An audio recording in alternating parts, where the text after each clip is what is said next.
You are not going to believe this story, but it is a true story, as true as I sit here writing it, as true as I will die in the morning. Yes, this story ends with my end, with my death tomorrow. I have always been a kind and loving person.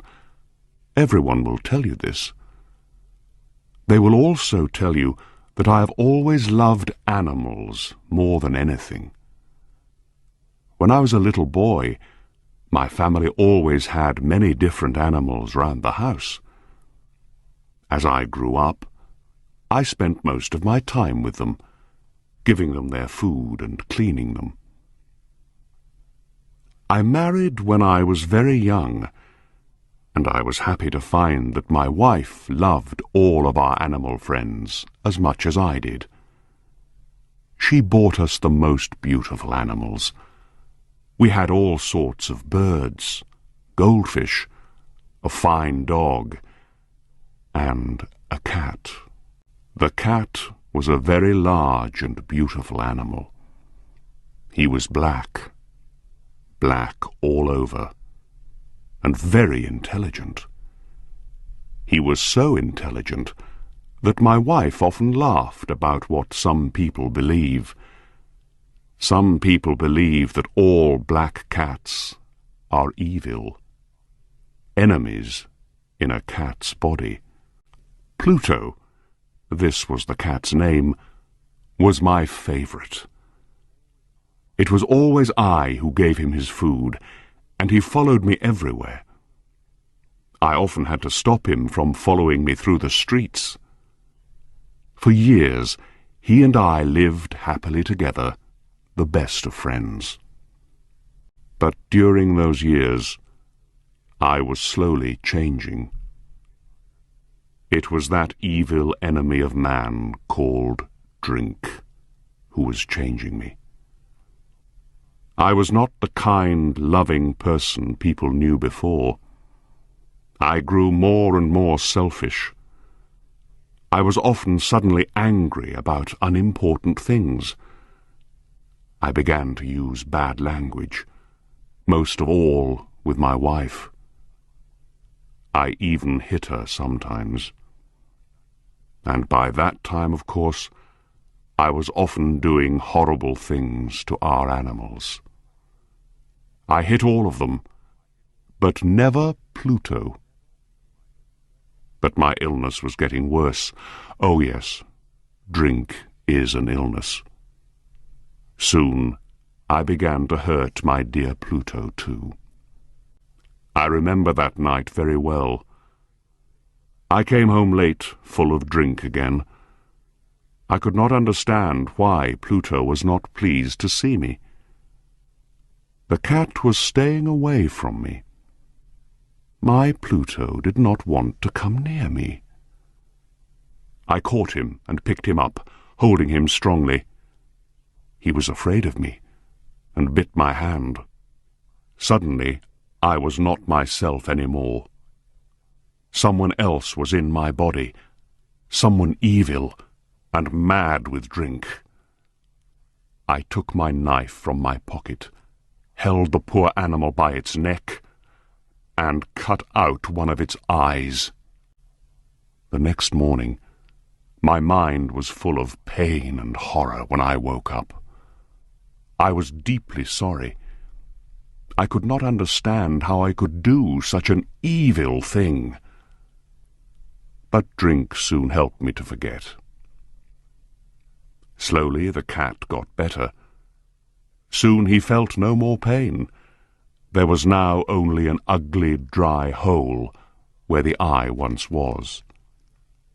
He began to go round the house as usual again. He never came near me now, of course, and he ran away when I went too close. I knew he didn't love me any more. At first I was sad. Then slowly I started to feel angry. And I did another terrible thing. I had to do it. I could not stop myself. I did it with a terrible sadness in my heart, because I knew it was evil. And that was why I did it. Yes, I did it because I knew it was evil. What did I do? I caught the cat and hung him by his neck from a tree until he was dead. That night I woke up suddenly. My bed was on fire. I heard people outside shouting, "Fire! Fire!" Our house was burning. I, my wife, and our servant were lucky to escape. We stood and watched as the house burned down to the ground. There was nothing left of the building the next morning. All the walls fell down during the night, except one, a wall in the middle of the house. I realized why this wall did not burn, because there was new plaster on it. The plaster was still quite wet. I was surprised to see a crowd of people next to the wall. They were talking and seemed to be quite excited. I went closer and looked over their shoulders. I saw a black shape in the new white plaster. It was the shape of a large cat hanging by its neck. I looked at the shape with complete horror. Several minutes passed before I could think clearly again. I knew I had to try to think clearly. I had to know why it was there. I remembered hanging the cat in the garden of the house next door. During the fire, the garden was full of people. Probably someone cut the dead cat from the tree and threw it through the window to try and wake me. The falling walls pressed the animal's body into the fresh plaster. The cat burned completely, leaving the black shape in the new plaster. Yes, I was sure that was what happened. But I could not forget that black shape for months. I even saw it in my dreams.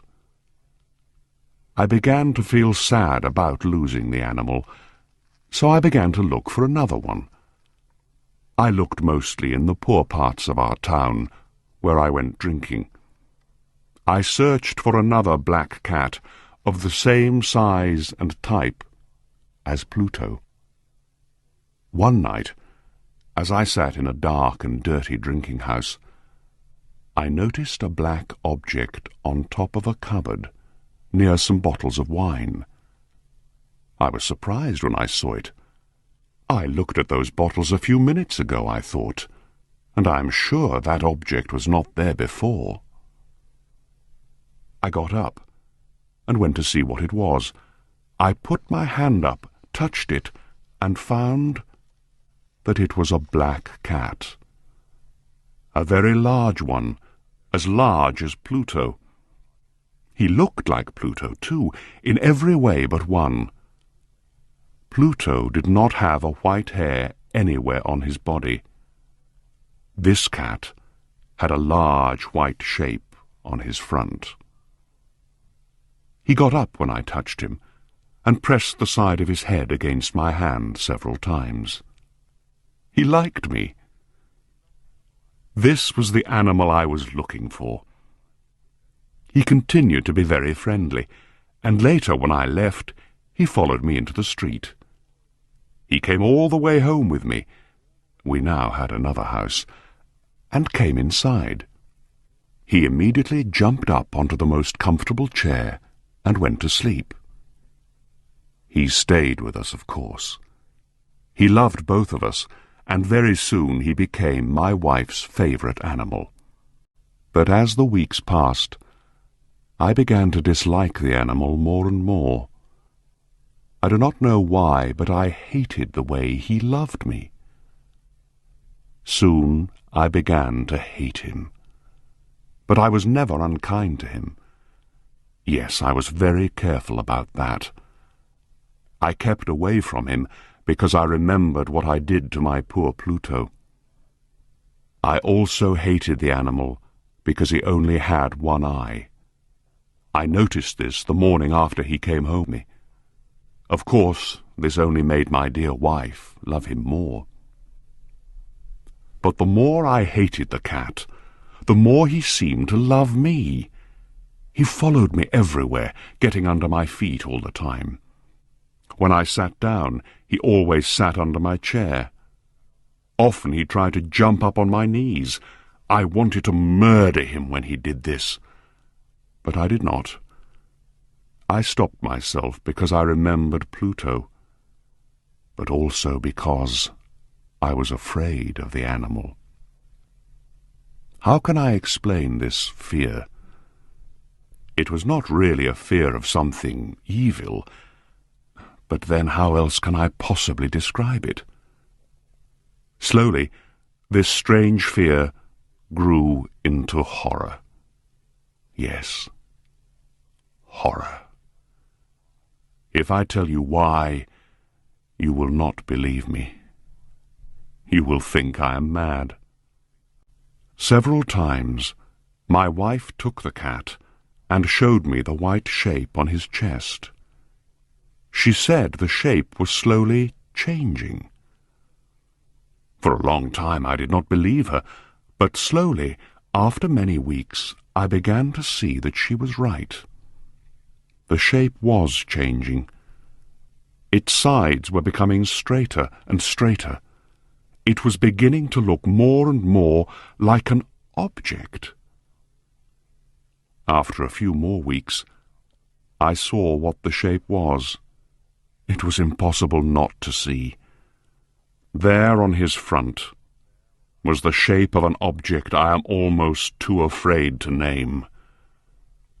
It was that terrible machine of pain and death. Yes, the gallows. I no longer knew the meaning of happiness or rest. During the day, the animal never left me. At night, he woke me up nearly every hour. I remember waking from terrible dreams and feeling him sitting next to my face, his heavy body pressing down on my heart. I was now a very different man. There was not the smallest piece of good left in me. I now had only evil thoughts. The darkest and the most evil thoughts. I hated everyone and everything, my dear wife, too. One day she came down into the cellar with me to cut some wood. We were now too poor to have a servant. Of course, the cat followed me down the stairs and nearly made me fall. This made me so angry that I took the axe and tried to cut the animal in two. But as I brought the axe down, my wife stopped my arm with her hand. This made me even more angry, and I pulled her hand away from my wrist, lifted the tool again, brought it down hard, and buried it in the top of her head. I had to hide the body. I knew I could not take it out of the house. The neighbors noticed everything. I thought of cutting it into pieces and burning it. I thought of burying it in the floor of the cellar. I thought of throwing it into the river at the end of the garden. I thought of putting it into a wooden box and taking it out of the house that way. In the end, I decided to hide the body in one of the walls of the cellar. It was quite an old building near the river, so the walls of the cellar were quite wet and the plaster was soft. There was new plaster on one of the walls, and I knew that underneath it the wall was not very strong. I also knew that this wall was very thick. I could hide the body in the middle of it. It was not difficult. I took off some plaster, took out a few stones, and made a hole in the earth that filled the middle of the wall.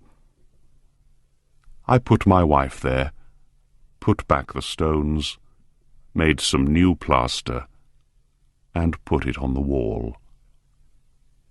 Then I cleaned the floor and looked carefully round. Everything looked just as it did before. Nobody would ever know. Next, I went upstairs to kill the cat. The animal was bringing me bad luck. I had to kill it. I searched everywhere, but I could not find him. I was sure it was because of my wife's murder. He was too clever to come near me now. I waited all evening, but I did not see the evil animal. He did not come back during the night either. And so for the first time in a long time I slept well. When I woke up the next morning, I was surprised to see that the cat still was not there. 2, 3 days passed, and there was still no cat. I cannot tell you how happy I began to feel. I felt so much better without the cat. Yes, it was he who brought me all my unhappiness. And now, without him, I began to feel like a free man again. It was wonderful. No more cat. Never again. Several people came and asked about my wife, but I answered their questions easily. Then, on the 4th day, the police came. I was not worried when they searched the house. They asked me to come with them as they searched. They looked everywhere, several times. Then they went down into the cellar. I went down with them, of course. I was not a bit afraid. I walked calmly up and down, watching them search. They found nothing, of course, and soon they were ready to go. I was so happy that I could not stop talking as they went up the stairs. I did not really know what I was saying. "Good day to you all, dear sirs," I said. "Yes, this is a well-built old house, isn't it? Yes, a very well-built old house. These walls— Are you going, gentlemen? These walls are strong, aren't they?" I knocked hard on the part of the wall where my wife was. A voice came from inside the wall in answer to my knock. It was a cry, like a child's. Quickly it grew into a long scream of pain and horror. I saw the policemen standing on the stairs with their mouths open. Suddenly they all ran down in a great hurry and began breaking down the wall. It fell quickly, and there was my wife, standing inside. There she was, with dried blood all over her head, looking at them, and there was the cat, standing on her head, his red mouth wide open in a scream, and his one gold eye shining like fire. The clever animal.